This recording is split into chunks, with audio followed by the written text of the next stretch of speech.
Hello everyone, Jack here again for Forbidden Planet TV, and I have the immeasurable pleasure of being joined by the dynamic duo that's taking us back to Hell's Kitchen and its most famous inhabitants, Daredevil. I'm joined by writer Stephanie Phillips and artist Lee Garbett. Thank you so much both for joining me. Thank you. And apparently Thank the you for lawn having us. service has decided to join as well, so I apologize about That's that. fine.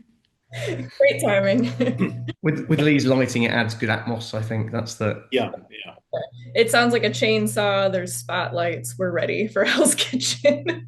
You've both been doing a brilliant job, actually, at answering questions already through Stephanie's TikToks, which have been great. Those Q&As have actually been a wonderful source for people trying to get into it. And Lee, I know you've been, obviously, like, of your own volition, setting up a TikTok account as well. That's been doing very well. Been really enjoying those. You've both mentioned that this Daredevil one is a bit of a soft reboot for Daredevil in a lot of ways. Do you mind just telling me a little bit about what it is with your Daredevil that you think makes it such a great jumping on point for new readers and maybe a great source to return for veteran readers as well? So it is going to be a new issue number one, and we're getting to kind of jump into Hell's Kitchen with that in mind. So like we don't have to follow directly from another issue, which is cool. So we get to have continuity in characters that we love and things that we love about Daredevil's stories that we've talked about, and also create new things. So I think it's a cool place for anyone new to Daredevil to jump on while still having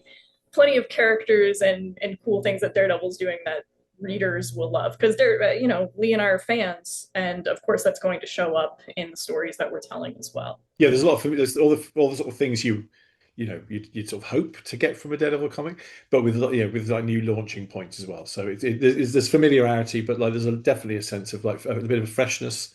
He's got a new role and a few costume tweaks and things like that, and new villains and stuff. So yeah, hopefully a bit of everything for everyone. It's interesting you mentioned his new role. So obviously Matt Murdock in this series is no longer a practicing lawyer, but he is a professor of law at Empire State University.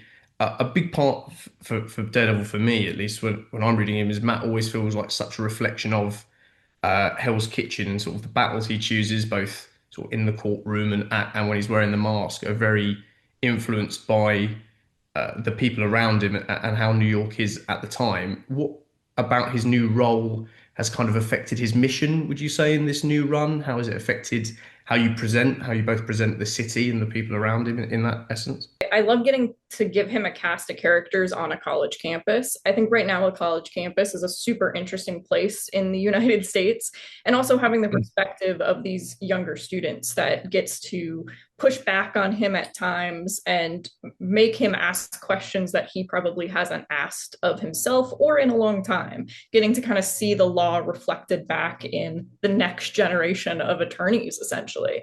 Also, it's just really fun. I mean, you're going to see pretty early on, Matt's going to be looking for a substitute teacher like day two, and he's like, oh no, I've got this like Daredevil business, Foggy. Can you come like be substitute teaching?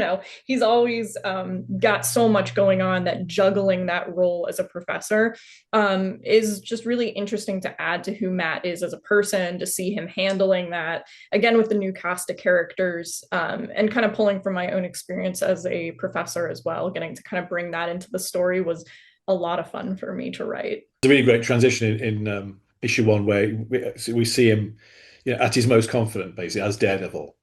Yeah, I think it was shown in the previews, wasn't it? Actually, that sort of that sequence, and the Steph's writing, his narrative is so good. He's self-assured. He's when he feels the most happy and free.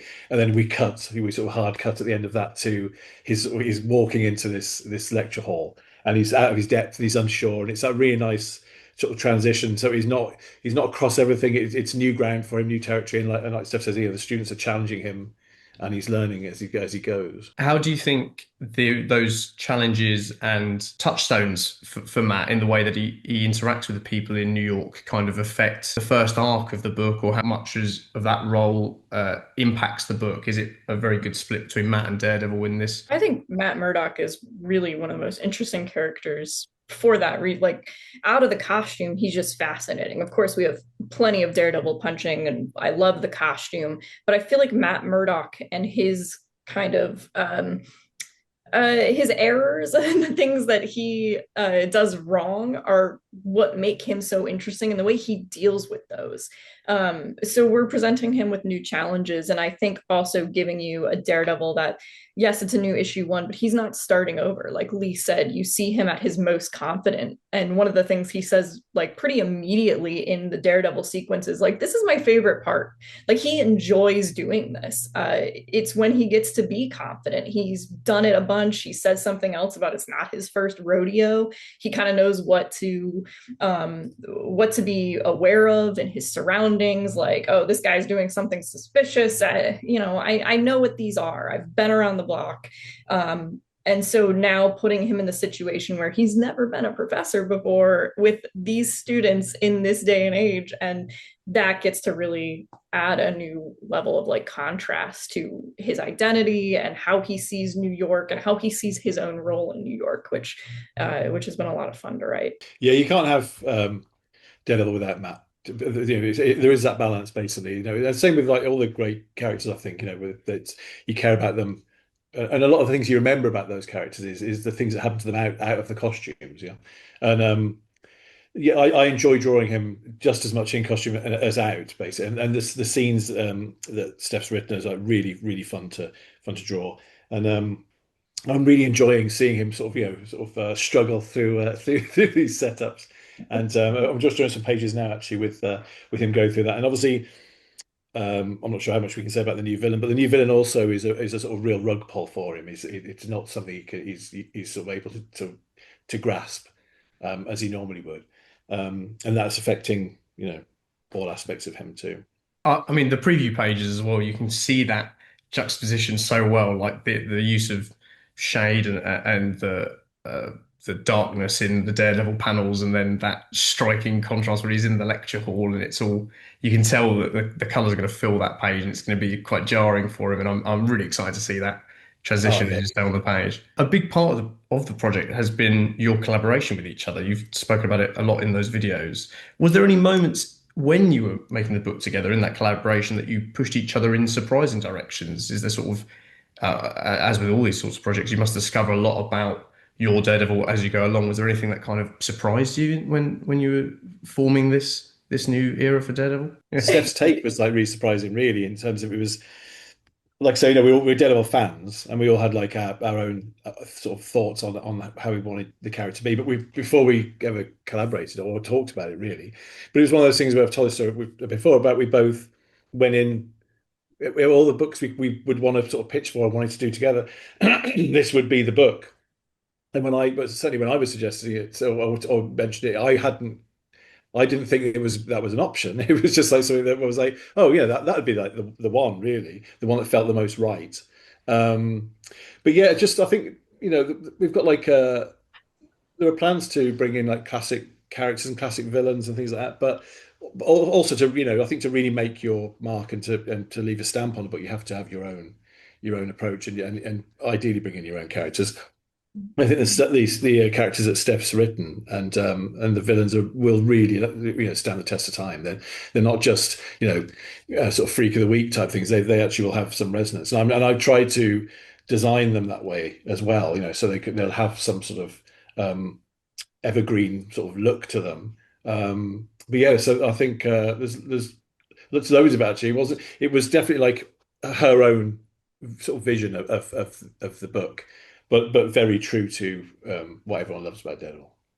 But then at the same time, I think it's been really exciting to present some of those ideas to Lee and then see designs come back or ideas come back from Lee about things that he likes, and seeing ideas for what our character Omen specifically could look like, and saying, okay, well, I see this now. We can adjust certain elements of the backstory. And it's almost like ping pong, like going back and forth with these things that I think at the end of the day makes for something really strong for readers, because you have this story, I think, is so interlaced between what we've been doing together, that it really isn't a very classic way of writing where I'm just taking a script and like sending it to Lee and that's kind of the end of it. Like we talk so much. And like Lee said, we had already said, what do we want to work on together?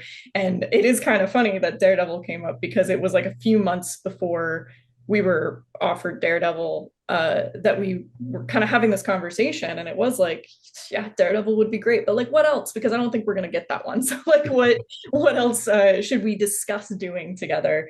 And then, yeah, it was pretty funny how that came about, and very excited about it. Thank God it did. It's like, you could see the excitement. And even you talking about it now, but those videos out of Thought Bubble initially were just so sort of, you can see the admiration you both have for the character and for the world that you're building, and it's infectious. I think we're all really excited to delve in. Lee, you mentioned evergreen as a concept. I think Daredevil, more than a lot of other characters, maybe has such a large well to draw upon. You've both spoken quite a lot about Frank Miller and Nocenti and John Romita Jr. and the Bendis and Malieve runs as influences. But were there any big outside influences that you had on the series? I know, Steph, you've mentioned previously The Alienist and your history in historical crime fiction. But are you either of you pulling from any other sources that have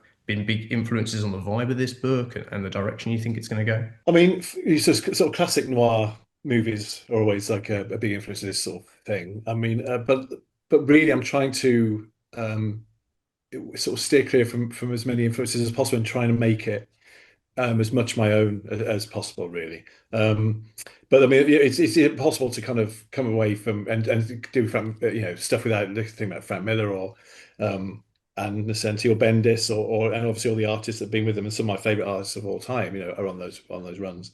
But you have to kind of like not think about that too much and stuff. So I've read a bit of things recently, but I've tried to steer clear of looking at any Daredevil things like that. I've got like the original. Actually, I've got it here. I've got this one which I do refer to quite a lot, which is the Brilliant. that boy That's there, awesome. So good. which is just gorgeous. But otherwise, I just try and sort of bring my own sort of mood to it as much as I can. I just did a little run on Detective, which was Mm. like felt like a little dry run as well for this sort of thing. Really sort of whacking down the blacks and throwing some inks around and some textures but yeah, I really want more so than anything I've done before, really, I think. So I've tried to bring as much of me, for better or worse, to that project, in order to make it feel that way. Yeah, I mean, I mentioned The Alienist, but I also think one of the first things I did was rewatch Chinatown, like some of that classic noir feeling.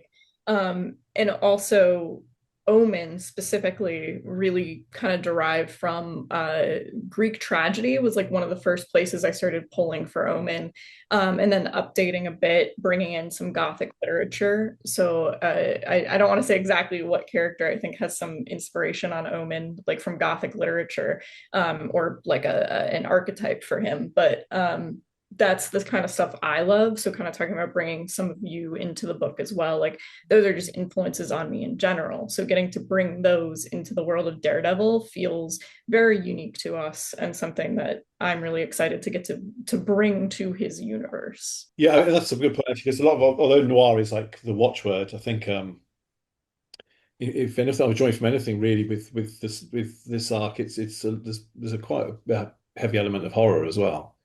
Yeah. So some real good juicy scenes. So you really want to make sure those land, and that's when you're sort of really trying to increase the movie. So it's definitely like a horror sort of flavor to stuff. Oh, I mean, personally, I think the pair of you leaning into that horror is a really exciting thing to hear. Obviously, you've both got quite an illustrious history of doing much darker stories and lending yourselves to them. So I think that's very exciting for readers to hear. I'm a big fan of the Mark Waid Daredevil run, which is quite on the other end of that spectrum. I think it's a bit more jovial and he has like fun interactions with with those monsters of the week, like he's with the Wolfman and things like that during that. So I think it's interesting to see the scope that Matt Murdock can kind of be thrown into, and hearing that it's going to be delving more on that. Obviously noir, but horror centric stuff. I think is going to be really cool. This also leads in very much into the amount of projects you're both working on. You both juggle a lot. I know, Stephanie, that you're really into your Warhammer painting.